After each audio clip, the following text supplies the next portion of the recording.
Narinig nyo na ba ang mga katagang 5M? Oh, hindi yan million ha. 5M stands for your mouth, your mind, your mood, your manner, and your money. Okay, so according to them, in order for us to have a better life for this 2025 year of the snakes, we must know how to control our 5M. Again, ulitin ko, our mouth, our mind, our mood, our manner, and our money. Okay, first and foremost, the mouth.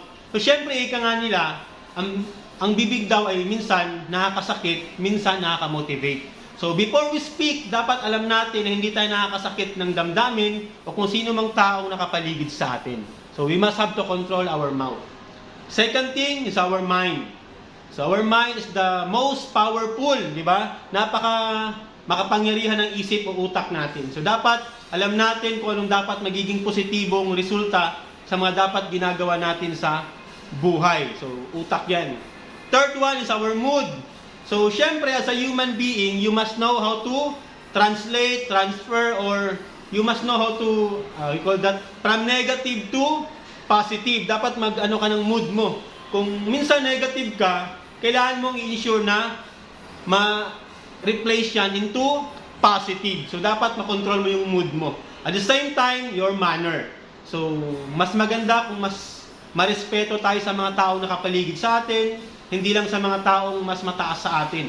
Lahat ng mga taong nakapaligid sa atin, mayaman, mahirap, kilala o hindi, dapat irespeto natin. So, that's how we're going to control our manner. At the same time, the last one is our money.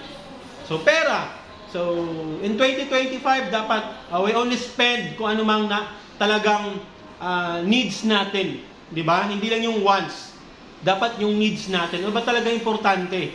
Para syempre makapag-ipon tayo, hindi tayo gastos lang ng gastos. Kailangan natin ng pera para in the future, meron tayong naiipon, meron tayong naiipon sa bangko o etc. O meron tayong pinag-iipon ng bagay na gusto talaga nating makuha.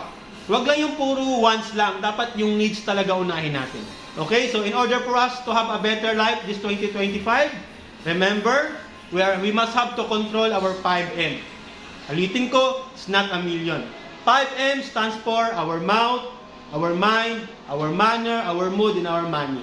Okay? So, please share and subscribe. Thank you. Mindset lang.